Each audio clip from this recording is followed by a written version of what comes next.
Hello everyone, my name is Sanket Jain. Welcome to Study IQ. आज के lecture में हम प्रीवियस ईयर क्वेश्चन का एनालिसिस देखेंगे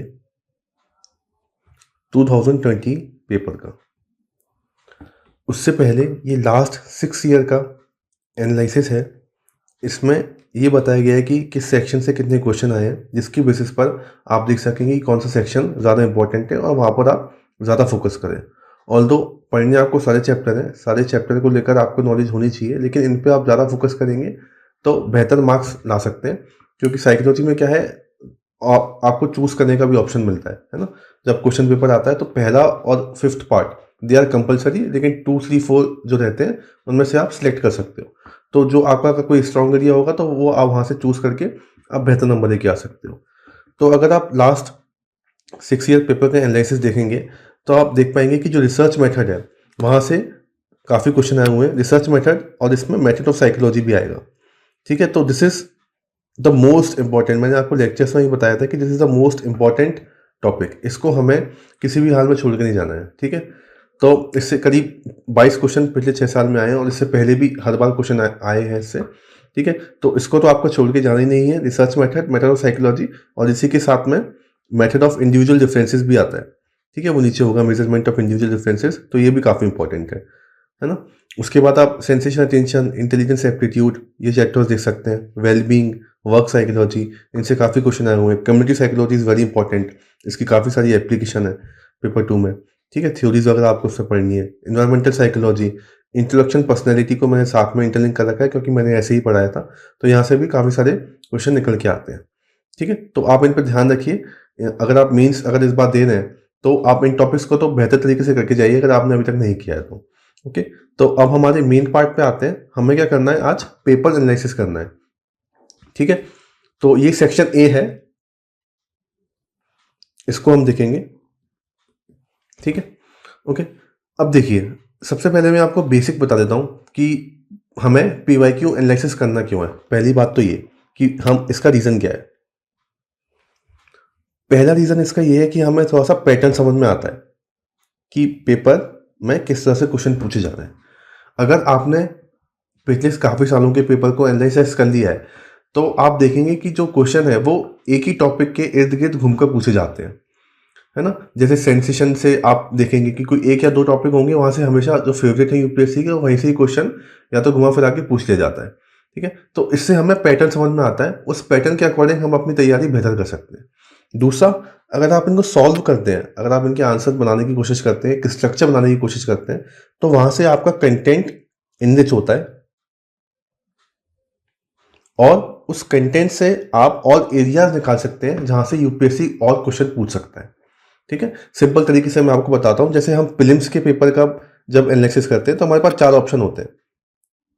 ठीक है, अब पहला ऑप्शन तो सही होता है, लेकिन हम बाकी के 3 क्वेश्चन भी पढ़ते हैं, उनका देखते हैं एनालिसिस, ताकि हो सकता है कि इन 3 क्वेश्चन से रिलेटेड भी कुछ पूछा जा सके।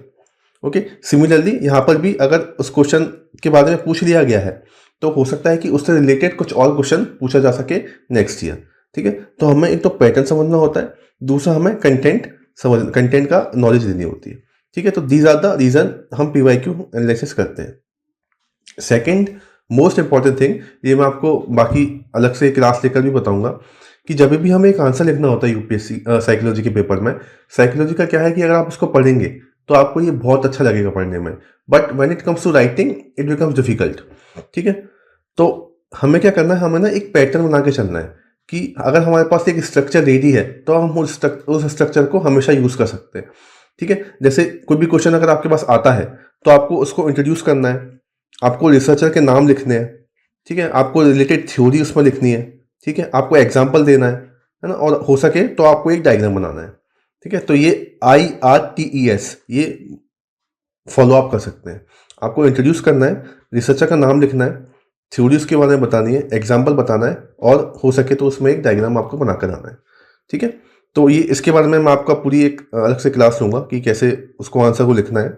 उसमें हम ये डिस्कस नहीं करेंगे कि क्रिटिकल इवैल्यूएट आएगा तो क्या लिखेंगे, वो सब आपको पता है। हम देखेंगे कि आंसर को हम कैसे लिख सकते हैं। ठीक है, तो शुरू करते हैं। जो मेन पार्ट है हमारे आज के लेक्चर का, उसको हम शुरू करते हैं।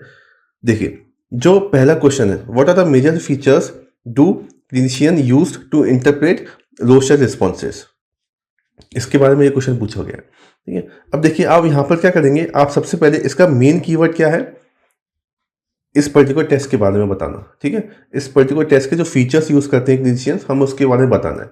तो पहले हम ब्रीफ में, बहुत ही ब्रीफ में, क्योंकि एक 10 मार्क का क्वेश्चन है, बहुत ही ब्रीफ में इसको एक बार डिफाइन करेंगे कि इसमें होता क्या है ना। अब जो लोशर रिस्पॉन्सेस था, ये जो टेस्ट था, इसका मेन काम था पर्सनैलिटी को इवेल्यूएट करना। जो इसके पीछे का आइडिया था, उसमें उसका आइडिया यही था कि जो ब्लॉट होते हैं, जो इंक ब्लॉट्स होते हैं, उनके थ्रू आपका पर्सनैलिटी टाइप बता दिया जाए। जितने भी ये जो टेस्ट होते हैं, इनका मेन काम यही होता है ना, ताकि आपकी जो साइकी है उसकी डेप्थ के बारे में पता चल सके, आपकी पर्सनैलिटी कैसी है उसके बारे में पता चल सके। सो इसमें क्या होता है, एक पर्सन को he is asked to describe what is see in ambiguous ink blot images. ठीक है, और उससे उसकी पर्सनैलिटी के बारे में पता चलता है, उसकी हम पर्सनैलिटी को इवेल्युएट कर पाते हैं। This is the main objective of this particular test and it was given by Harman लोचेज। ठीक है, तो हमने इसका रिसर्चर का नाम भी यहाँ पे लिख दिया, हमने उसको ब्रीफ में डिफाइन भी कर दिया। ठीक है, उसके बारे में अगर आप कुछ और लिखना चाहें तो आप ऐसे बोल सकते हैं कि एक तरीके का प्रोजेक्टिव टेस्ट होता है। ठीक है, फिर आपको जो मेन चीज़ हाईलाइट करनी है इसमें, आपको ये नहीं बताना कि इसको एडमिनिस्ट्रेट कैसे करते हैं, आपको ये भी नहीं बताना कि इसको हम कैसे परफॉर्म करना है, क्या प्रोसेस है, क्या मार्क का क्वेश्चन है। आपको ये बताना है कि जो मेजर फीचर्स होते हैं जो क्लिनिशियन यूज़ करते हैं इस पर्टिकुलर टेस्ट को इंटरप्रेट करने के लिए, वो कौन कौन से फीचर हैं, उनके बारे में आपको एक एक पॉइंट लिखना है।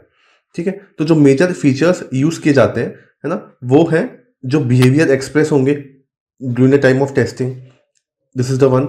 सेकेंड, जो पैटर्न आएगा इस कोर्स में, जो अलग अलग रिस्पॉन्सेज आएंगे उनमें जो पैटर्न आएगा, ठीक है, उनको वो देखते हैं क्लिनिशियन, उसको यूज़ करते हैं। थर्ड, जो यूनिक थीम्स हैं रिस्पॉन्सेज में, उनको देखा जाएगा। और फोर्थ, जो भी परसेप्शन होंगे, जो यूनिक और आइडियोसिंक्रेटिक परसेप्शन होंगे, जो भी इंडिविजुअलिस्टिक लेवल पर जो भी परसेप्शन होंगे, उनको देखा जाएगा। तो ये 3 या 4 फीचर जो होंगे वो क्लिनिशियन यूज करेंगे इस पर्टिकुलर टेस्ट को परफॉर्म करते हुए। So this is the main part, we have to elaborate upon this. ठीक है, और इसके बारे में हम इंट्रोड्यूस करेंगे, थोड़ा सा बताएंगे कि ये किसने दिया था, और आप ये बता सकते हैं कि it is a kind of projective test. ठीक है, और आप बोल सकते हैं कि एक दो उसके यूसेज बोल सकते हैं कि साइकोथेरेपी में यूज होता है, काउंसलिंग में यूज होता है, साइकोलॉजिकल टेस्ट है एक तरीके से। ठीक है, तो इस तरह से आपको इसको आंसर को एडजस्ट करना है। ठीक है, अब देखिए ये मैंने आपको बताया कि आंसर एडजस्ट कैसे, 10 मार्क का क्वेश्चन है तो हम कुछ भी इधर उधर का ही लिखेंगे, सीधा पिन पॉइंट करेंगे। अब ये क्या है, एक तरीके का प्रोजेक्टिव टेस्ट है, तो हमको क्या पता चला कि यूपीएससी ने यहाँ से प्रोजेक्टिव टेस्ट को लेकर क्वेश्चन पूछा हुआ है ना। तो हो सकता है कि प्रोजेक्टिव टेस्ट को लेकर बाद में भी कभी क्वेश्चन आ सके, इस साल हो सकता है क्वेश्चन आ सके, है ना, क्योंकि प्रोजेक्टिव टेस्ट है हमारे सिलेबस का पार्ट, है ना। तो प्रोजेक्टिव टेस्ट मतलब क्या होते हैं, एक तरीके के पर्सनैलिटी टेस्ट होते हैं, जिसमें आप एक तरीके के एम्बिगुअस सीन देते हैं, इमेजेस देते हैं, है ना, उसके इमेजेस को देखकर ये पता लगाया जा सकता है कि किस तरह के इमोशन है किसी भी इंडिविजुअल में, उसकी पर्सनैलिटी कैसी है। ठीक है, तो इस तरीके के टेस्ट को परफॉर्म करके आप पर्सनैलिटी को इवेल्युएट कर सकते हैं। ये होते हैं हमारे प्रोजेक्टिव टेस्ट। अब ये जो प्रोजेक्टिव टेस्ट है, इनका जो इमरजेंस हुआ था, ये बताना चाहते थे कि जो आपके अंदर है, मतलब अनकॉन्शियस लेवल पर जो है, उन चीज़ों को बताने का इनका मेन ऑब्जेक्टिव था। जो आपके अनकॉन्शियस थॉट हैं, जो आपके अनकॉन्शियस अर्जेस हैं, उनको ये बाहर निकाल के लेके आते थे। तो उसी में ही प्रोजेक्टिव टेस्ट में ही आपका ये लोचेज टेस्ट करके जो आता है वो उसमें आता है। ठीक है, एक और टेस्ट इससे रिलेटेड होता है जिसको हम बोलते हैं thematic apperception test, TAT test. ठीक है, इसमें भी आपको एक एम्बिगस सीन दिया जाता है ना, वहाँ पे उस सीन को आपको बताना होता है। ठीक है, तो आपको ये टेस्ट के बारे में इस बार पढ़ के जाना, हो सकता है कि इससे क्वेश्चन पूछ लिया जाए, इससे एक बार आ चुका है। ठीक है, तो इस तरह से आप पैटर्न समझेंगे और देखेंगे कि कहाँ से क्वेश्चन आ रहे हैं और कहाँ से और पूछे जा सकते हैं। ओके, सेकेंड क्वेश्चन हम देखते हैं, जो फर्स्ट का भी है, ये भी 10 मार्क का है। शुरू के ABCDE जो रहेंगे वो 10 मार्क का क्वेश्चन रहेंगे और वो कंपलसरी होते हैं। तो सबसे पहले आपको इन्हीं को अटेम्प्ट करना है। ठीक है, तो उसमें क्या पूछा हुआ है, how does prior knowledge shape encoding in memory. तो जो हमारी पहले की नॉलेज होती है वो इनकोडिंग इन मेमोरी में कैसे हमको हेल्प करती है। तो यहाँ पे कीवर्ड क्या है, इनकोडिंग इन मेमोरी। फिर आपको बताना है कि प्रायर नॉलेज कैसे कैसे हेल्प करेगी। तो हमें ब्रीफ में डिफाइन करना है कि मेमोरी क्या होता है ना। तो मेमोरी को आप ब्रीफ में डिफाइन करेंगे। आप उसमें ये एक छोटा सा डायग्राम बना सकते हैं उसका, इनकोडिंग, स्टोरेज और रिट्रीवल का।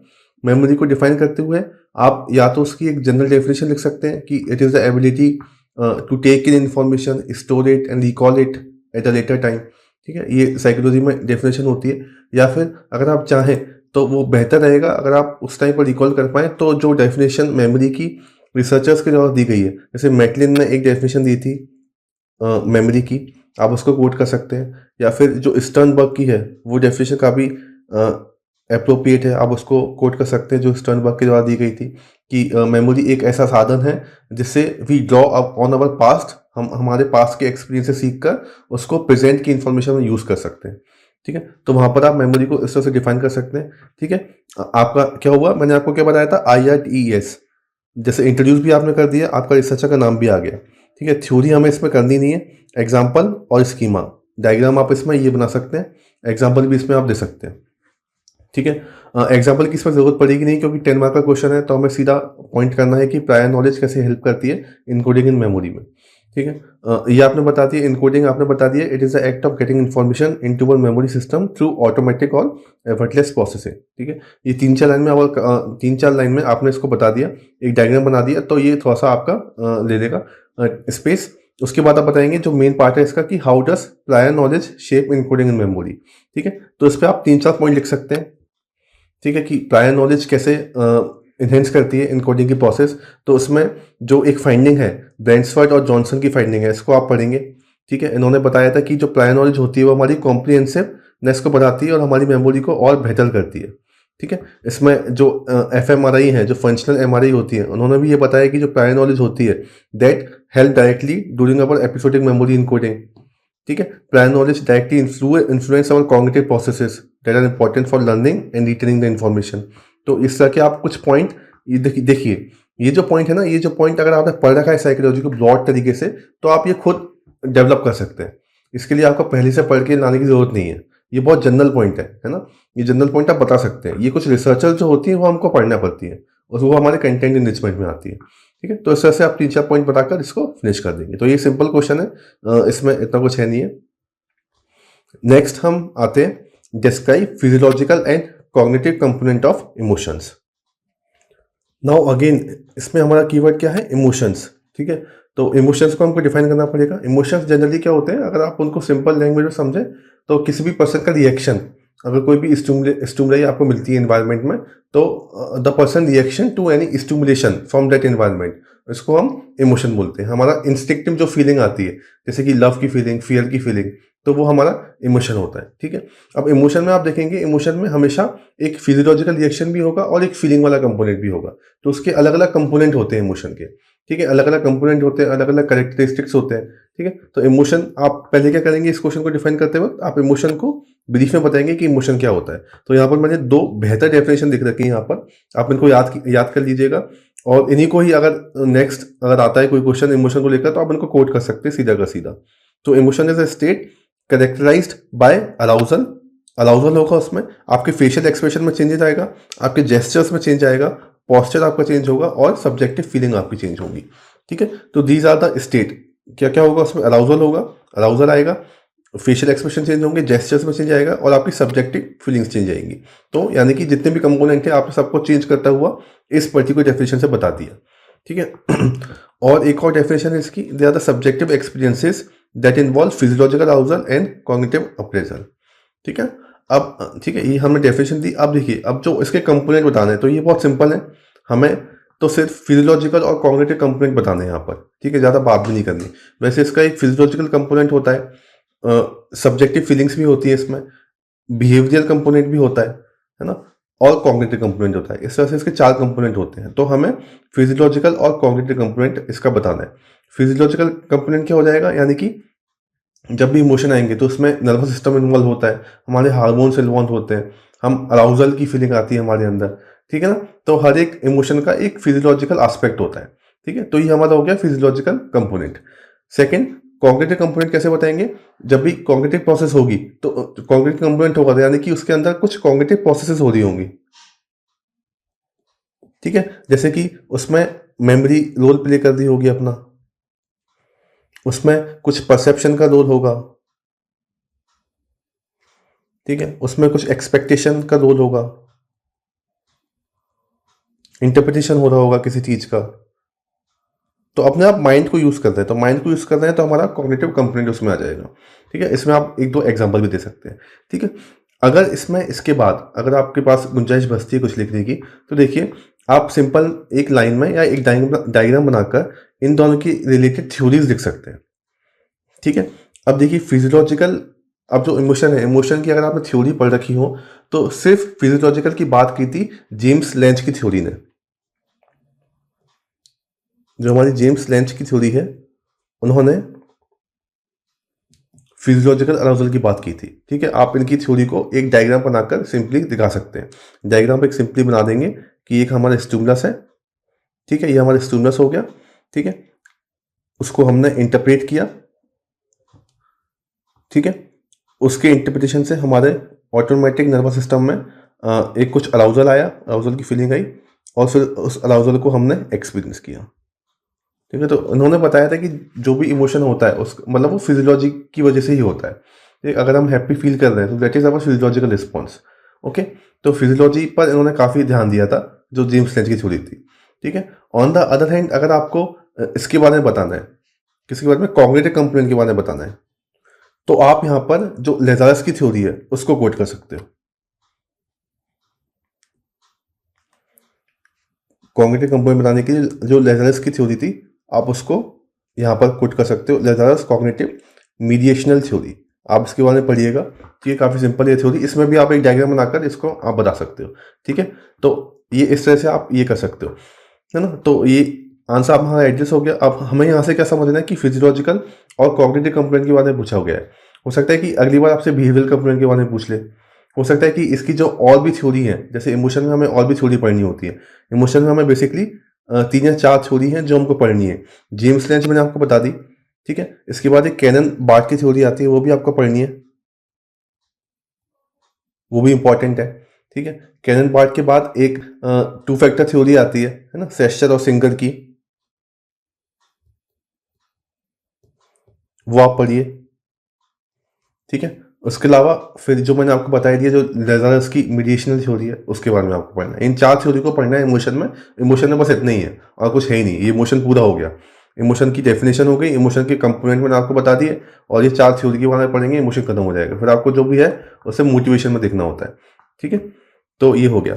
नेक्स्ट हम देखते हैं अगला क्वेश्चन हमारा, discuss the reason why rewards may backfire and not produce their intended result for behaviour.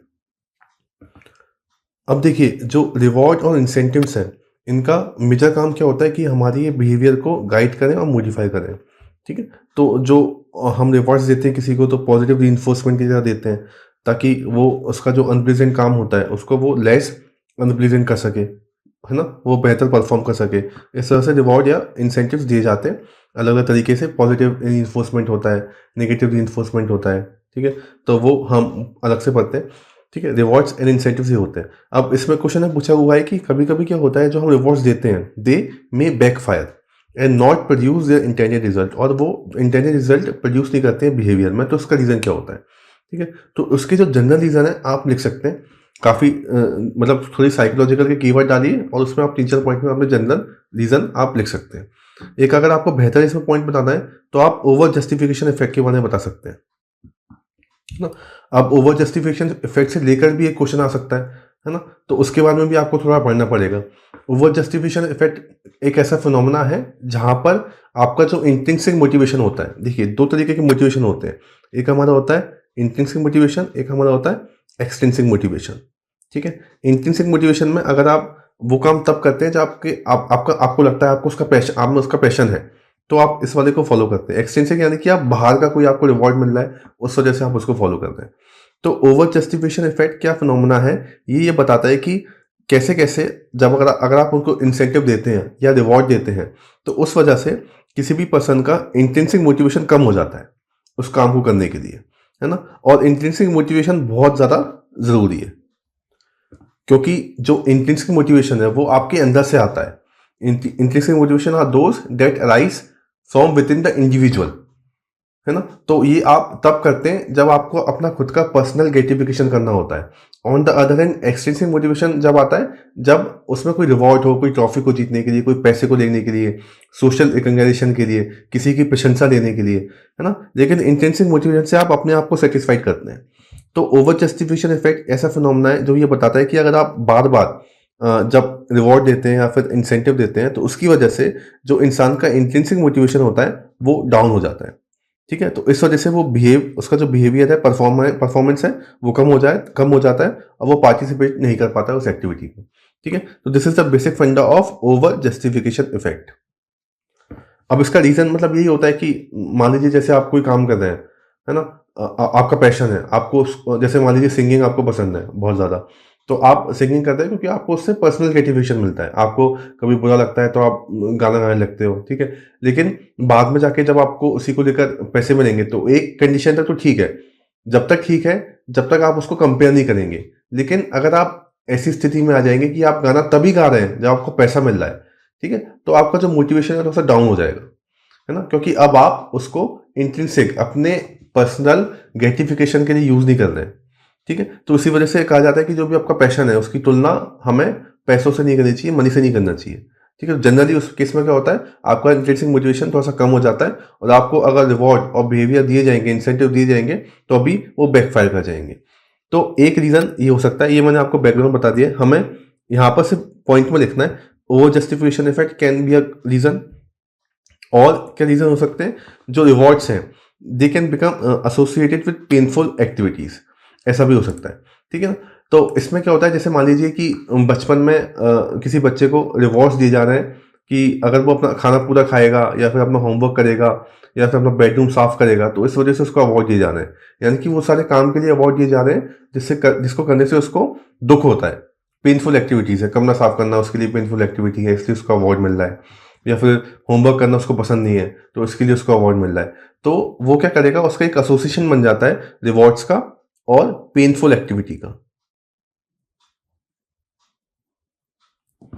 ठीक है ना? तो बाद में जाकर जब वो ग्रो अप होता है तो वो रिबेल करना शुरू कर देता है अगेंस्ट दोज़ एक्टिविटीज़, ठीक है? उसे क्या लगता है कि अगर ये मैं काम करूँगा तो मतलब मुझे मतलब मुझे पेन होगा, मुझे ये काम नहीं करना है।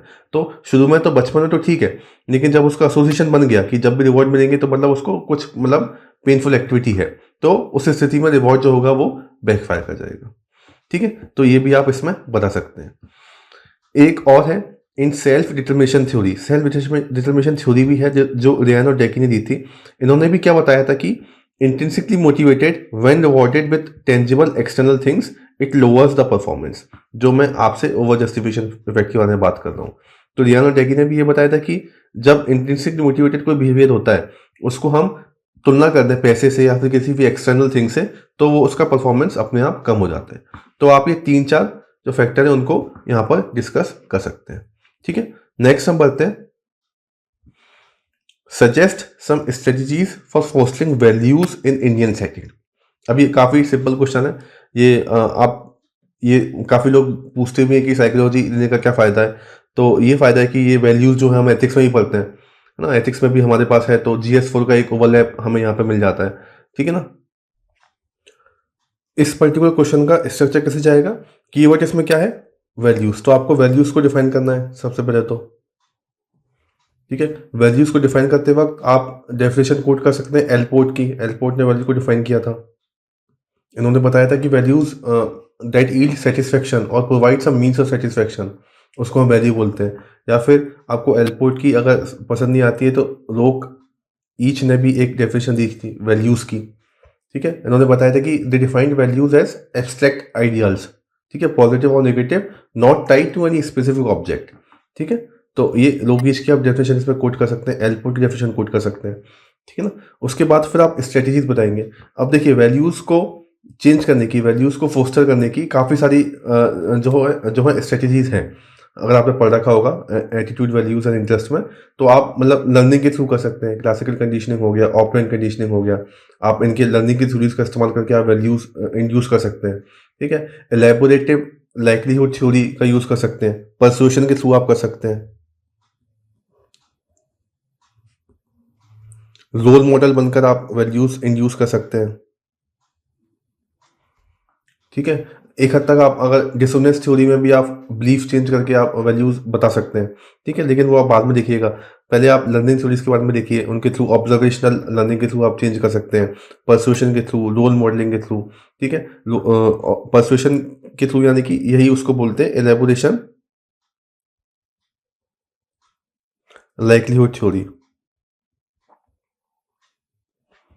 ठीक है, तो इनके थ्रू आप जो है वैल्यूज़ आप इंड्यूस कर सकते हो। ठीक है, कुछ इंडियन सेटिंग में अगर आपको बात करनी है तो उसमें आप जो role of parents, teacher, society, peer group, इनमें आप थोड़ी सी साइकोलॉजिकल टेक्निक्स के बारे में इस्तेमाल करके आप वहाँ पर इसको थोड़ा सा एलेबरेट कर सकते हो।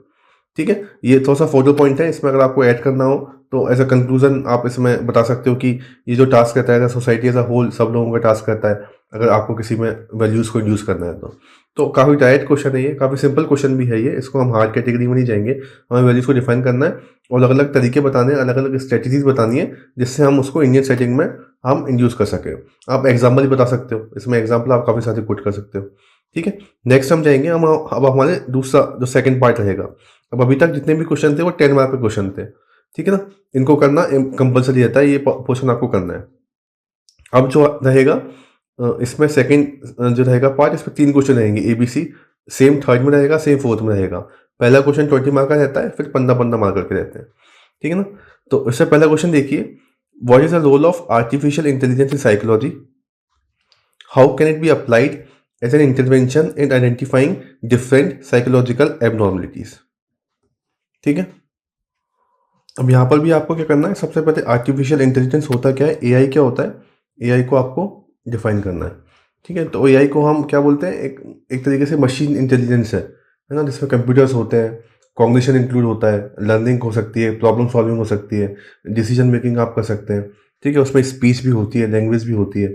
तो ऐसे करके आप AI को छोटा सा 2 या 3 लाइन में डिफाइन करेंगे। उसके बाद अब इसके अलग अलग पार्ट हैं।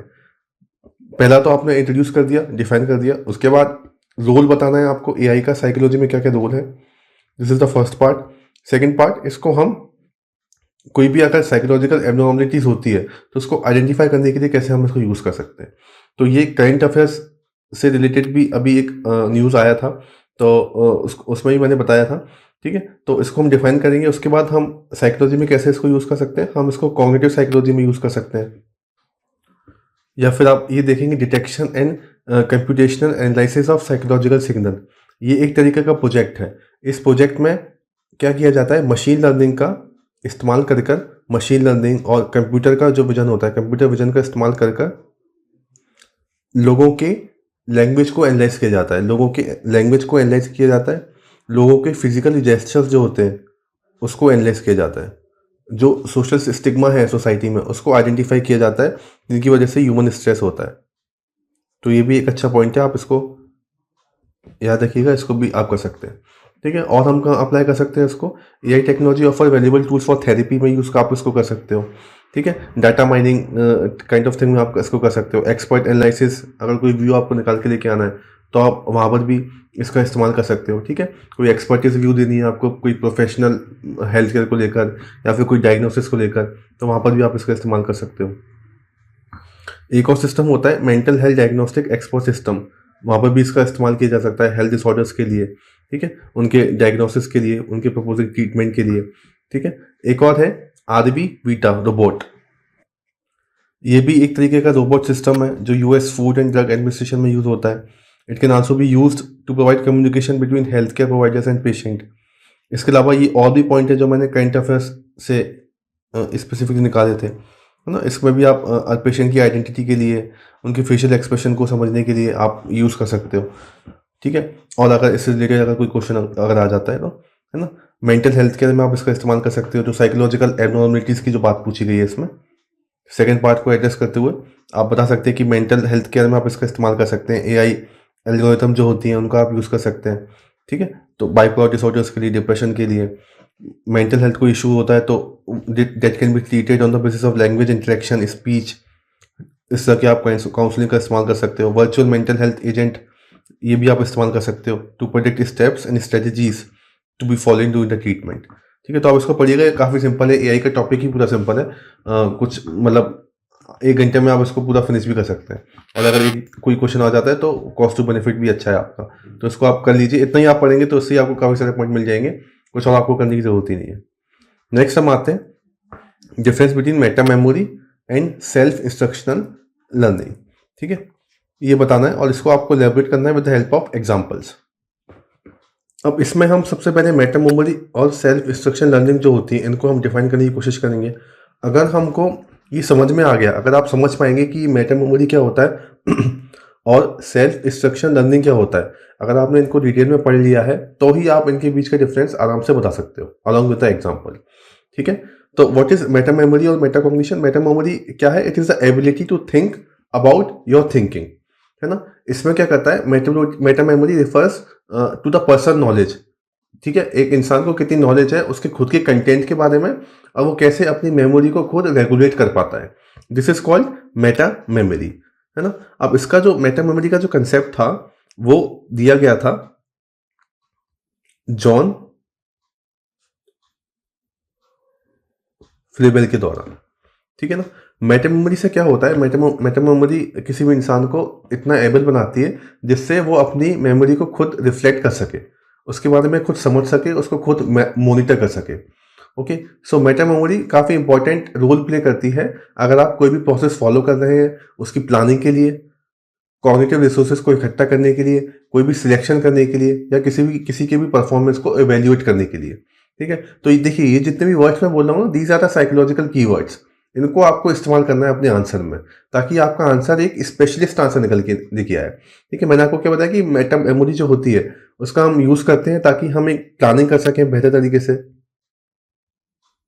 ठीक है, सिलेक्शन कर सकें किसी प्रोसेस का, किसी को इवेल्युएट कर सकें किसी का परफॉर्मेंस या खुद का परफॉर्मेंस, है ना।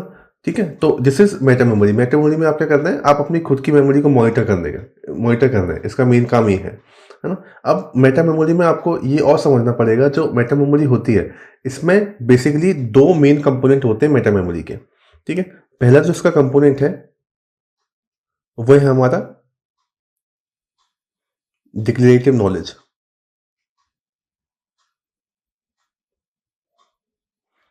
सेकंड जो कंपोनेंट रहता है इसका वो रहता है हमारा प्रोसीजरल नॉलेज। ठीक है, डिक्लेरेटिव नॉलेज जो होती है, it enables a person to evaluate the content of the memory. आपका जो कंटेंट रहेगा मेमोरी का उसको एवेल्युएट करने के लिए काम आता है हमारा डिक्लेरेटिव नॉलेज वाला part. On the other hand procedural knowledge जो रहती है वो हमें काम आती है हमारे मेमोरी को रेगुलेट करने के लिए, हमारे परफॉर्मेंस को रेगुलेट करने के लिए। सो this is the work of procedural knowledge. ठीक है, तो ये हमारे दो कंपोनेंट इसमें रहते हैं, हमें सिर्फ इतना ही इसके बारे में देखना है, इससे ज़्यादा डिटेल में हमें इसको नहीं बताना है। ठीक है, तो this is what your Meta memory. Next हम आएंगे हमारा सेल्फ इंस्ट्रक्शन लर्निंग पर। ठीक है, तो सेल्फ इंस्ट्रक्शन लर्निंग नाम से ही क्लियर है, इसमें क्या है, इसमें आप अपने आप को इंस्ट्रक्शन दे रहे हो। तो यहाँ पर मेन कंपोनेंट, यहाँ पर मेन चीज क्या है, डिक्लेरेटिव नॉलेज है, प्रोसीजर नॉलेज है। On the other hand self instruction learning में मेन इंपॉर्टेंट की फैक्टर क्या है, इंस्ट्रक्शन देना। Instruction is the key factor, क्योंकि इन्हीं इंस्ट्रक्शन के द्वारा आप अपने आप को गाइड कर रहे हो, अपने एक्सपीरियंस को कंट्रोल कर रहे हो। ठीक है ना। तो सेल्फ इंस्ट्रक्शन लर्निंग भी एक तरीके की कॉग्निटिव प्रोसेस है ना। लेकिन इसमें क्या है, इंस्ट्रक्शन के बेसिस पे काम होता है, आप इंस्ट्रक्शन को फॉलो करते हो। ओके, ठीक है, तो ये हमारा हो गया self instruction learning. It is a cognitive technique which aims to give client control over their behaviour through guided self talk that gradually becomes covert and self generated. यहाँ पर जो मेजर काम रहेगा, मेजर रोल प्ले करेगा, वो खुद learner ही करेगा, उसकी हेल्प करने के लिए कोई आएगा नहीं, क्योंकि ये सेल्फ इंस्ट्रक्टेड लर्निंग है। ठीक है ना। इसमें भी आप होलिक एक रिसर्चर है, उनके बारे में पढ़ सकते हो सेल्फ इंस्ट्रक्शन लर्निंग में। ठीक है, उन्होंने इसके बारे में काफ़ी बात की थी। ठीक है, अब सेल्फ लर्निंग में आपको ये भी ध्यान रखना है कि जब भी सेल्फ इंस्ट्रक्शन लर्निंग होगी तो हमेशा दो कंडीशन उसमें रहेंगी। ठीक है, दो कंडीशन को सेटिस्फाई करेगा वो। पहली कंडीशन तो ये रहेगी, that a learner must take care of his learning. ठीक है, बाय मेकिंग डिसीजन, जो भी वो डिसीजन वगैरह फॉलो कर रहा है ना। अब ये जो डिसीजन मेकिंग की प्रोसेस है जो लर्नर कर रहा है, उसके लिए वो अलग अलग तरीके की टेक्निक इस्तेमाल कर सकता है, प्लानिंग कर सकता है, एवेल्यूएट कर सकता है, अपने आप को प्रैक्टिस कर सकता है। ठीक है, या फिर कुछ मेमोरी एड को डेवलप कर सकता है। तो पहली कंडीशन तो ये हो गई कि जो लर्नर होगा वही डिसीजन लेगा। सेकंड जो कंडीशन रहेगी, जो सेटिस्फाई होनी चाहिए सेल्फ इंस्ट्रक्शन लर्निंग में, कि पूरा पूरा जो मॉड्यूल है, जो सेल्फ इंस्ट्रक्शन लर्निंग जो हो रही है, उसका एक प्रॉपर स्ट्रक्चर होना चाहिए, उसका एक लर्निंग स्ट्रक्चर होना चाहिए,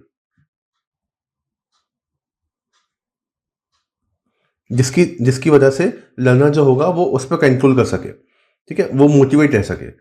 तो आप देखेंगे जैसे इग्नू का जो मटेरियल आता है या फिर जो भी डिस्टेंस लर्निंग कोर्स होते हैं, उनमें आप देखेंगे कि वो इस तरह से डिज़ाइन किए होते हैं कि अगर कोई अपने आप पढ़ेगा उन्हें तो उसे बेहतर तरीके से समझ में आ पाएगा, ठीक है, क्योंकि उसमें सेल्फ एसेशन लर्निंग का ही प्रोसेस फॉलो होता है, ठीक है। तो ये मैंने आपको मेटा मेमोरी और ये आपको काफ़ी मतलब एक बार ब्रीफ में आपको मैंने बता दिया है। इसी को ही पॉइंट को आप सोचिए और उसी की बेसिस पर आपको डिफरेंस काफ़ी सारे समझ में आ जाएंगे। अगर आप 4-5 डिफरेंस भी बता पाएंगे अलॉन्ग विद द एग्जाम्पल तो इनफ रहेगा इसमें, ठीक है। तो ये क्वेश्चन काफ़ी अप्लाइड वाला था, ये डायरेक्टली आपको कहीं मिलेगा नहीं, ठीक है। नेक्स्ट हम पढ़ते हैं, define the precursors of development of item response theory. In what ways will it help in advancement of area of aptitude testing? अब देखिए आइटम रिस्पॉन्स थ्योरी को आपको बहुत अच्छे से तैयार करना है। ये it is one of the favourite question of UPSC. हर बार कुछ ना कुछ इधर उधर से घुमा फिरा के इस पर क्वेश्चन आ ही जाता है ना। इसमें आप आईआईटी को अगेन डिफाइन करेंगे ब्रीफ में, आइटम रिस्पॉन्स थ्योरी होता क्या है। उसके बाद आप इसके थोड़े से मॉडल्स बताएंगे जो पहले इससे थे। आइटम रिस्पॉन्स थ्योरी बाद में आई थी, उसके पहले भी काफ़ी सारे मॉडल थे जिनको यूज़ किया जा रहा था, ठीक है। तो उसमें कुछ जो मॉडल थे जिन्होंने आईआईटी के बेसिस पे ही काम किया। ऑल्दो इसमें थर्स्टन का मॉडल भी आता है जो पहले से काम हम जिस पर कर रहे थे, और भी काफ़ी सारे टेस्ट आते हैं, लेकिन आईआईटी के सेम पिच पर जो मॉडल काम कर रहे थे वो यहाँ पर 3 मॉडल मैंने यहाँ पर मेंशन कर रखे हैं।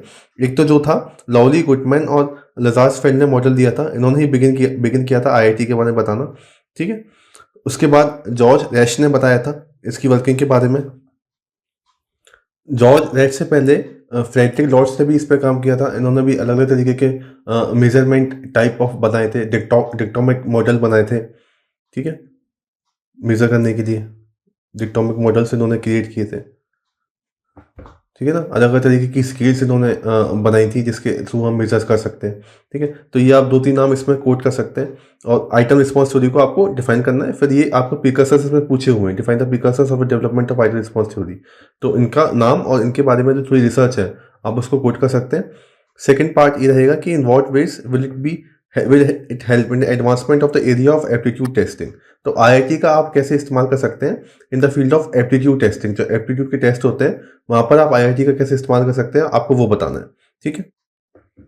तो उससे रिलेटेड कुछ ही एप्टीट्यूड टेस्ट है जहाँ पर आईआईटी का इस्तेमाल किया जाता है ना। यहाँ पे क्या किया जाता है कि इन मेथोडोलॉजी में पहले एस्पिरेंट से एक मिड लेवल का क्वेश्चन पूछा जाता है, ना ज़्यादा डिफिकल्ट ना ज़्यादा इजी।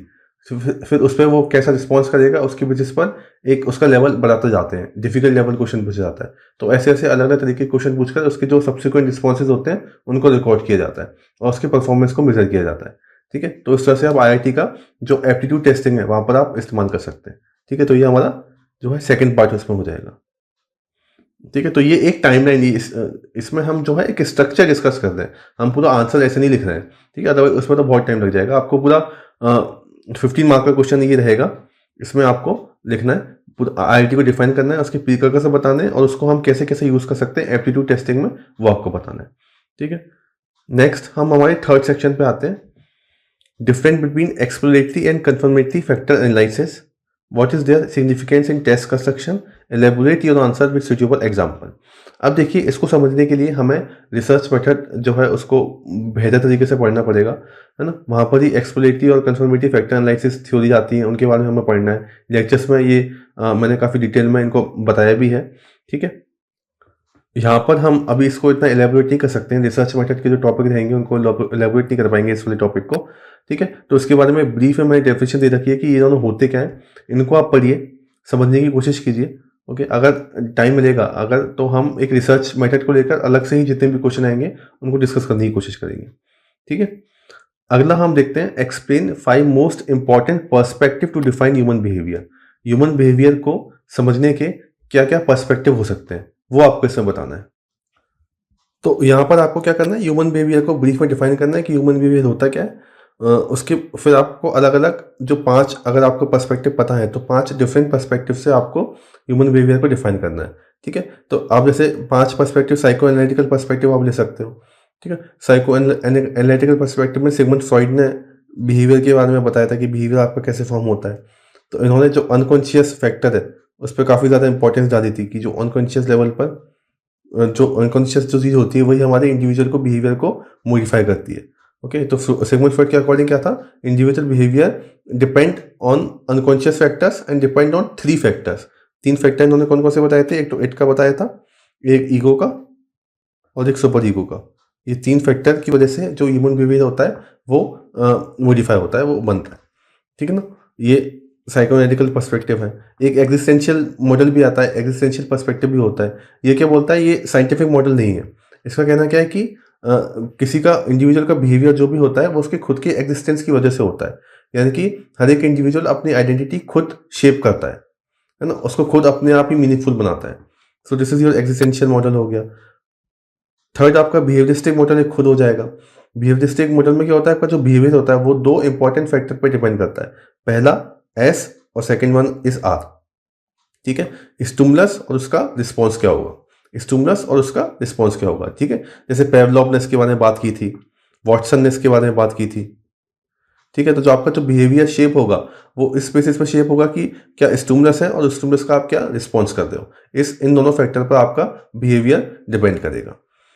कॉग्निटिव मॉडल के बेसिस पे भी आप बता सकते हो। कॉग्निटिव मॉडल क्या बताता है कि ये एस ओ आर की बात करता है। जैसे कि बिहेवियरिस्टिक में ऐसा था, इसमें ओ भी आ जाता है, इसमें ऑर्गेनिज्म की इंपॉर्टेंस आ जाती है ना? इसमें आप अपना कॉग्निशन यूज करेंगे, अपना माइंड यूज करेंगे, अपनी फ्री विल यूज करेंगे। इस तरह के कंसेप्ट को यूज करके अपने बिहेवियर को मॉडिफाई करेंगे। तो इस तरह से आप 3-4 और भी बता सकते हो। इसमें ह्यूमनिस्टिक स्कूल के बेसिस पर आप बता सकते हो बिहेवियर कैसे मॉडिफाई हो सकता है। ठीक है ना? इन्वायरमेंटल पर्सपेक्टिव से आप बता सकते हो। ठीक है? एवोल्यूशनरी पर्सपेक्टिव से आप इसको बता सकते हो। ठीक है? तो ऐसे 4-5 आपको मॉडल बताने हैं और ये आंसर फिनिश हो जाएगा। डायरेक्ट क्वेश्चन है, इसमें कुछ हमें घुमा फिरा के बताना नहीं है। ठीक है ना?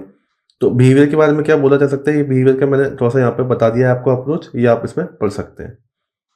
नेक्स्ट जो क्वेश्चन है, 3 special emphasis on working memory. This is also one of the favourite question of the UPSC. इसको आपको पढ़ना है। मेमोरी में आपको यही बेसिकली यही चीज आपको पढ़नी है।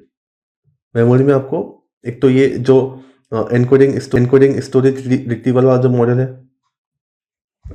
ठीक है, उसके बाद 3 स्टेज मॉडल जिसको हम बोलते हैं, जो अभी हम इस पर देखेंगे, और उसके अलावा वर्किंग मेमोरी का जो कंसेप्ट है वो आपको अच्छी तरीके से देखना है। ठीक है? इनसे क्वेश्चन ज़्यादा निकल के आते हैं। ठीक है ना? तो 3 stage model of memory with special Infosys and working memory. Again हम मेमोरी को पहले डिफाइन करेंगे क्योंकि कीवर्ड हमारा मेमोरी है। मेमोरी को हम 1 या 2 लाइन में, हमको 2 या 3 लाइन में हम इसको डिफाइन करेंगे। फिर हम जो 3 स्टेज मॉडल मेमोरी का है उसके बारे में बताएंगे। 3 स्टेज मॉडल ऑफ मेमोरी में आप एक डायग्राम बना सकते हैं। अब इन्होंने यहाँ पर डिस्क्राइब करने के लिए बोला है, तो हमें sensory short term long term memory को थोड़ा सा डिस्क्राइब करना पड़ेगा। जो मल्टी स्टोर मॉडल था इनका, एटकिंसन का और शिफ्रिन का, तो इसको थोड़ा सा हमें इनके बारे में ब्रीफ में हमको तीनों के बारे में लिखना पड़ेगा। ठीक है? अब हमें स्पेशल एम्फेसिस कौन सा देता है? वर्किंग मेमोरी पर। तो आपको यहाँ पर एक कनेक्टर जोड़ना पड़ेगा। ठीक है? कि जो एटकिंसन शिफ्रिन का जो मल्टी स्टोर मॉडल था, it was extremely successful in terms of amount of research is generated. लेकिन जो बाद में बैडली और हिच, वर्किंग मेमोरी में किसका नाम दिया जाता है? बैडली और हिच का। ठीक है?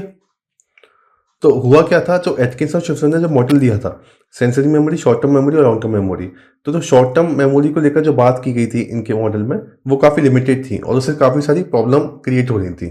ठीक है? तो उसी को फिर मॉडिफाई करने के लिए बाद में बैडली और हिच ने अपनी रिसर्च की थी। इन्होंने क्या बताया था कि जो शॉर्ट टर्म मेमोरी की जो पिक्चर एटकिंसन शिफ्रिन ने बनाई है वो इससे कहीं ज़्यादा है। वो उन्होंने काफ़ी सिंपलिस्टिक फॉर्म में इसको बता दिया है। इतना सिंपलिस्टिक नहीं होता है। शॉर्ट टर्म मेमोरी में काफ़ी ज़्यादा अमाउंट ऑफ इन्फॉर्मेशन हम रख सकते हैं। ठीक है? तो ये इन्होंने वर्किंग मेमोरी को, मतलब वर्किंग मेमोरी मॉडल में इन्होंने क्या किया था, ये जो स्टेज है इसमें यहाँ पर एसटीएम को इन्होंने वर्किंग मेमोरी से रिप्लेस कर दिया था। ठीक है? वर्किंग मेमोरी से इन्होंने रिप्लेस कर दिया था। ठीक है? तो आप अब इसके क्या क्या पार्ट थे आप वो थोड़ी सी डिफाइन कर सकते हो। इसमें आप डायग्राम बना सकते हो बहुत अच्छा। ठीक है? एक डायग्राम, सिंपल सा डायग्राम आप यहाँ पे दिखा सकते हो कि जो उसके कंपोनेंट थे, जैसे कि सेंट्रल एग्जीक्यूटिव उसका एक कंपोनेंट था, वो आप यहाँ पर बता सकते हो। ठीक है? दूसरा इसका कंपोनेंट क्या था? VSP, visual spectacled sketch pad, इसका एक कंपोनेंट था, उसके बारे में आप बता सकते हो। एक कंपोनेंट आप यहाँ पर लगा सकते हो, पीएल, फोनोलॉजिकल लूप के बारे में इन्होंने बात की थी। ठीक है? और यहाँ से हमारी सेंसरी मेमोरी आती है और यहाँ से हमारी लॉन्ग टर्म मेमोरी आती है। तो शॉर्ट टर्म मेमोरी को इन्होंने हटाकर ये एक central executive, VSP, visual spectacled जो स्केच पैड था हमारा, और फोनोलॉजिकल लूप, और यहाँ से सेंसरी मेमोरी, और यहाँ से हमारी लॉन्ग टर्म मेमोरी। ठीक है? यहाँ पर आप एक डायग्राम बना सकते हो। तो आपका काफ़ी सिंपल आंसर है ये, इसमें इतना कुछ है नहीं है बताने के लिए, और आप अच्छे नंबर आप इसमें लेके आ सकते हो। ठीक है? स्कोरिंग क्वेश्चन है ये। नेक्स्ट हम फोर्थ वाले पार्ट पे आते हैं, सेक्शन ए का। While playing cricket team A got into the fight with team B. Discuss it in the context of realistic group conflict theory. How can conflict resolution strategies be used to manage and control such fights? इस particular question में हमारा keyword क्या है, हमें realistic group conflict theory है उसके बारे में बताना है, और इन्होंने टीम ए और टीम बी का भी इन्होंने रेफरेंस दे रखा है इस तरह से। तो आप क्या करोगे, आप रियलिस्टिक ग्रुप थ्योरी को आप एक्सप्लेन करोगे कि रियलिस्टिक ग्रुप थ्योरी होती क्या है। उसके बाद आप फिर एज एन एग्जांपल आपको इसी में ही टीम ए और टीम बी के बारे में मेंशन करना पड़ेगा कि उनके बीच में जो फाइट हो रही है तो वो रियलिस्टिक ग्रुप कॉन्फ्लिक्ट थ्योरी से कैसे रिलेट करेगी, ये आपको इसमें बताना पड़ेगा। ठीक है, इसको बताने के बाद हमें कॉन्फ्लिक्ट रिजोल्यूशन स्ट्रेटजीज बतानी है कि कैसे हम इन दोनों के बीच का कॉन्फ्लिक्ट है वो रिजोल्व कर सकते हैं। तो इसमें आप काफ़ी सारी एक्टिविटीज़ लिख सकते हो, है ना। एक मैंने यहाँ पर 5 कॉन्फ्लिक्ट स्ट्रेटजीज मॉडल बताया है जो कि दिया था थॉमस किलमन ने। ठीक है, तो ये आपके कंटेंट एनरिचमेंट के लिए। इसके अलावा और भी काफ़ी सारी चीज़ें हैं जो आप यूज़ कर सकते हो, जैसे ग्रुप एक्टिविटीज़ आप उसमें करा सकते हो। ग्रुप एक्टिविटीज़ हो सकती हैं, आप उनके बीच का कम्युनिकेशन बैरियर है उसको कम करने के लिए काम कर सकते हो। ठीक है ना, तो इस तरह की आप परसुएशन वाली टेक्निक आप इस्तेमाल कर सकते हो। तो बहुत सारी टेक्निक और भी हैं जिनका हम यूज़ कर सकते हैं, बहुत सारी स्ट्रेटजी है। तो लेकिन एक थॉमसन किलमन मॉडल है, इसका हम यहाँ पर कोट करेंगे तो हमें बेटर नंबर मिल सकते हैं। इन्होंने क्या बताया था, इन्होंने 5 डिफरेंट अप्रोच बताए थे जिसकी वजह से हम कॉन्फ्लिक्ट को रिजॉल्व कर सकते हैं। पहला क्या, avoiding, accommodating, compromising, competing and collaborating. ठीक है, अवॉइडिंग में आप नाम से ही सारे वर्ड्स क्लियर हैं। अवॉइडिंग में आप क्या करोगे, इग्नोर करोगे उस कॉन्फ्लिक्ट को जितना हो सके। एकोमोडेट करने में, एकोमोडेट वाले पॉइंट में आप क्या करोगे, इस स्ट्रेटेजी का यूज करके आप ऐसी कुछ स्टेप लोगे जिससे आप जो कंसर्न है, जो डिमांड है किसी और की, वो पूरी हो सके at the expense of your own needs. ठीक है, तो आप अपनी नीड और डिजायर को साइड में रखोगे और दूसरों की नीड और डिजायर को पूरा करने की कोशिश करोगे। ठीक है, third one is compromise. Compromise वाली स्थिति में आप क्या करोगे, कोई भी रिजोल्यूशन जो भी अगर आएगा किसी और पार्टी के द्वारा तो उसको आप एक्सेप्ट करने की कोशिश करोगे। ठीक है, इंटायरली एक्सेप्ट नहीं करोगे, लेकिन कुछ पॉइंट पे आप सेटिस्फाई करोगे, कुछ पॉइंट पे आप डिसएग्री करोगे। ठीक है, कंपीटिंग। ठीक है, कंपीटिंग वाली स्थिति में आप क्या करोगे, you will try to satisfy their own desire. ठीक है, वही बात, हमारी खुद की डिजायर पर सेटिस्फाई करने की आप कोशिश करोगे। तो जहां पर जो आपने स्टेप ली थी एक्यूमुलेट में, उसको हमने पूरी तरीके से एक्सेप्ट कर लिया है। और लास्ट में कोलैबोरेट, आप कोलैबोरेट करने की कोशिश करोगे, एक साथ में मिलकर एक सॉल्यूशन निकालने की कोशिश करोगे। तो उस तरह से आप किसी कॉन्फ्लिक्ट को अवॉइड कर सकते हो। ठीक है, तो ये रियलिस्टिक ग्रुप कॉन्फ्लिक्ट की थ्योरी में आपको इसके बारे में बताना है। टीम आप इस तरह से एग्जाम्पल दोगे और उसी की बेसिस पर आप बताओगे कि क्या क्या स्ट्रेटजीज का हम इस्तेमाल कर सकते हैं। ठीक है, नेक्स्ट हम आते हैं अगेन रिसर्च मेथड और मेथड साइकोलॉजी का क्वेश्चन है, how is quasi experimental design different from experimental design, describe different from quasi experimental design with special emphasis on time series design. तो इसमें देखिए, जो एक्सपेरिमेंटल मेथड होता है, एक्सपेरिमेंटल डिजाइन मेथड होता है, उसमें जो एक्सपेरिमेंटर है, जो एक्सपेरिमेंट कर रहा है, उसका उस एक्सपेरिमेंट पे पूरा कंट्रोल होता है, कंप्लीट कंट्रोल। ठीक है, इसके अलग अलग तरीके होते हैं एक्सपेरिमेंटल डिजाइन के, जो लैब एक्सपेरिमेंट होता है, फील्ड एक्सपेरिमेंट होता है, ठीक है, नेचुरल एक्सपेरिमेंट होता है, अलग अलग तरीके होते हैं। लेकिन उसमें सारे एक्सपेरिमेंट में experimenter has complete control over the experiment. On the other hand, in quasi experimental design method, experimental does not control over the assignment of the subject. ठीक है, उसमें उसका कंट्रोल नहीं होता है क्वासी एक्सपेरिमेंटल वाले मेथड में। ठीक है, इसके अलावा जो एक्सपेरिमेंटल मेथड होता है उसमें आप मैनिपुलेट कर सकते हो वेरिएबल को।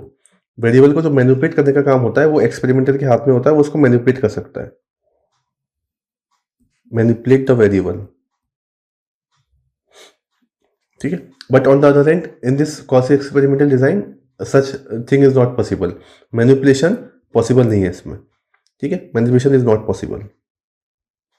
अब वेरिएबल क्या होता है, इंडिपेंडेंट वेरिएबल क्या होता है, डिपेंडेंट वेरिएबल क्या होता है ना, एक्सटेंडिशियस वेरिएबल क्या होता है, तो इन सब के बारे में हमें डिटेल में पढ़ना है तो हमें रिसर्च मेथड को पढ़ना पड़ेगा, तो वो यहाँ पे पॉसिबल नहीं है।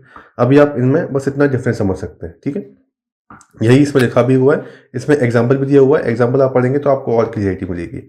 ठीक है, अब नेक्स्ट इसका पार्ट क्या है, different form of quasi experimental design और special emphasis on time series design. अब जो क्वासी एक्सपेरिमेंटल डिजाइन होते हैं इसके अलग अलग तरीके होते हैं।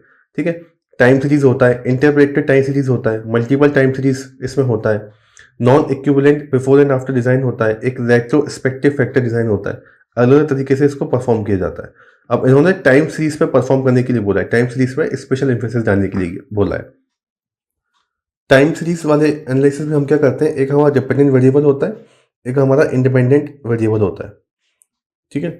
डिपेंडेंट वेरिएबल और इंडिपेंडेंट वेरिएबल, इन दोनों के बीच का रिलेशनशिप को हम डेवलप करना चाहते हैं।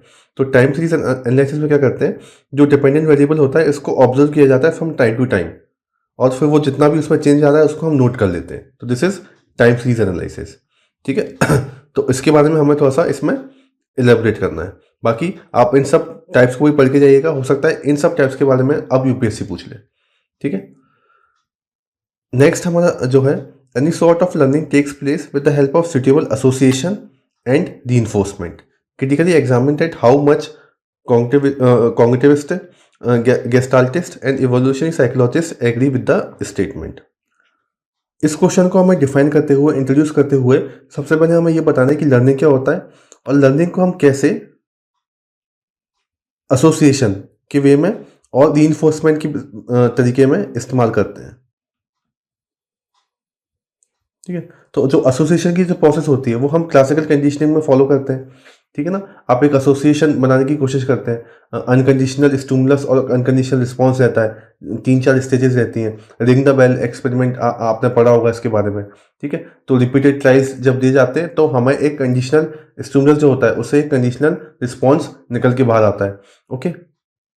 सिमिलरली जब हम रीइंफोर्समेंट के तरीके से इसको पढ़ते हैं तो BF स्किनर का एक्सपेरिमेंट आता है, वहाँ पे आप रीइंफोर्समेंट देते हो, पॉजिटिव रीइंफोर्समेंट देते हैं, नेगेटिव रीइंफोर्समेंट देते हैं, ठीक है। पॉजिटिव रीइंफोर्समेंट में आप शेप करते हो बिहेवियर को अपोजिट डायरेक्शन में, नेगेटिव रीइंफोर्समेंट के द्वारा आप कुछ लेने की कोशिश करते हो, उससे कुछ लेने की कोशिश करते हो ताकि वो जो बिहेवियर है वो अपने आप कम हो जाए, वो जो लर्निंग है अपने आप कम हो जाए, ठीक है। तो इस तरीके से हम लर्निंग को एज एसोसिएशन और एज रीइंफोर्समेंट यूज करते हैं। तो इसको हमको एक बार थोड़ा सा इसको ब्रीफ में बताना है कि कैसे कैसे लर्निंग टेक्स प्लेस करती है with the help of association और रीइंफोर्समेंट। अब इन्हीं की बेसिस पर हमें इन सब के व्यूज के बारे में बताना है कि कॉग्निटिविस्ट कैसा सोचते हैं इसके बारे में, गेस्टाल्टिस्ट का क्या व्यू है और इवोल्यूशनरी साइकोलॉजिस्ट का क्या व्यू है, वो उससे एग्री करते हैं या नहीं करते हैं, है ना। तो ये जो व्यू है, आप अगर बैरन या कोई भी बेसिक बुक फॉलो कर रहे हैं या फिर एनसीईआरटी में भी आप देखिएगा तो इनके व्यू के बारे में कि कॉग्निटिविस्ट क्या सोचते हैं लर्निंग के बारे में, गेस्टाल्ट क्या सोचते हैं लर्निंग के बारे में, इवोल्यूशनरी साइकोलॉजिस्ट क्या बोलते हैं लर्निंग के बारे में, तो आपको काफ़ी सारा डेटा यहाँ से मिल जाएगा, कंटेंट आपको मिल जाएगा, क्योंकि सिंपल ये क्वेश्चन है ना। जैसे कॉग्निटिव अप्रोच जो है वो मेनली फोकस कहाँ पे करता है, मेंटल एक्टिविटीज पे फोकस करता है। इसका काम क्या रहता है कि ये क्या बोलते हैं कि इन्वायरमेंटल क्लूज जो होते हैं वहां से हम लेते हैं, एक क्यूज को पकड़ते हैं और हमारी लर्निंग की प्रोसेस को डेवलप करते हैं, ठीक है। ऑन द अदर हैंड जो गेस्टाल्ट थ्योरी वाले हैं ये क्या बोलते हैं, ये क्या कहते हैं, इनका कहना ये है कि हम पूरी रिलेटिव पोजीशन देखते हैं किसी भी एलिमेंट की, और किसी भी चीज़ को सीखते हैं तो वो एक इंटायर पर्सपेक्टिव में सीखते हैं, इंटायर सिचुएशन के पर्सपेक्टिव में सीखते हैं, ठीक है। तो ये गेस्टाल्टिस्ट व्यू का कहना था। तो इसको लेकर काफ़ी सारा आप एनसीईआरटी या किसी भी बेसिक बुक में देखेंगे तो आपको मिल जाएगा, ठीक है। तो ये हमने अभी कुछ सेक्शन ए हमने देखा है 2020 का, जो सेक्शन ए है वो हमने देखा है, ठीक है। सेक्शन बी हमारा नेक्स्ट वीडियो रहेगा, तो आप इसको देखिए। इस वीडियो का जो मेन ऑब्जेक्टिव था मैंने आपको पहले ही बताया था, एक तो हमें समझना है कि किस तरह से क्वेश्चन आ रहे हैं यूपीएससी में, ठीक है, वो हम समझने की कोशिश करेंगे। उनको हम अटेम्प्ट कैसे कर सकते हैं, पैटर्न हमने समझा है कि किस तरह के क्वेश्चन पूछे जा रहे हैं, उनको हम अटेम्प्ट कैसे कर सकते हैं, ठीक है। उनसे रिलेटेड कंटेंट हम कैसे डेवलप कर सकते हैं, कहाँ पे हम डायग्राम बना सकते हैं, ठीक है, कहाँ पर हम एग्जाम्पल को कोट कर सकते हैं, ठीक है। तो आप जितने भी क्वेश्चन देखेंगे आप देखेंगे कि आपने ये सारे कहीं ना कहीं पढ़ रखे हैं, बस आपको इंटर रिलेट करना आना है एक दूसरे को, ठीक है ना। तो ये आप देखिए वीडियो, इसको समझने की कोशिश कीजिए, आप बताइए कि आपको कैसा लगा वीडियो। और अगर इसका पार्ट बी जो रहेगा, ये पेपर 1 का ही सेक्शन ए है अभी, ठीक है, सिर्फ इतना ही हमने डिस्कस किया है। पेपर वन का सेक्शन है, यानी कि पेपर 1 का ही हमने हाफ पार्ट डिस्कस किया है अभी। तो इसका सेक्शन बी भी है अभी पेपर 1 का ही, फिर हम पेपर 2 के सेक्शन ए और सेक्शन बी पे आएंगे, ठीक है। ऑब्वियसली पेपर 2 डिस्कस करेंगे कि पेपर 2 को अटेम्प्ट करना, उसमें नंबर लाना थोड़ा एक मुश्किल काम हो जाता है इन कंपेरिजन टू पेपर 1, ठीक है। तो आप इस वीडियो को देखिए, बताइए आपको कैसा लगा video. Thank you very much. अगर आप साइकोलॉजी से रिलेटेड कोर्स लेना चाहते हैं यूपीएससी ऑप्शनल का, तो आप स्टडी IQ की वेबसाइट पर जाकर या फिर उनकी ऐप डाउनलोड करके वहाँ से कोर्स ले सकते हैं, ठीक है। वहाँ पे आपको सारे लेक्चर्स डिटेल में देंगे। पूरा पेपर 1 पेपर 2 का पूरा कवरेज है, बेहतर कंटेंट है, PDF फॉर्मेट में है, PPT फॉर्मेट में भी आपको मिलेगा। ठीक है, थैंक यू वेरी मच।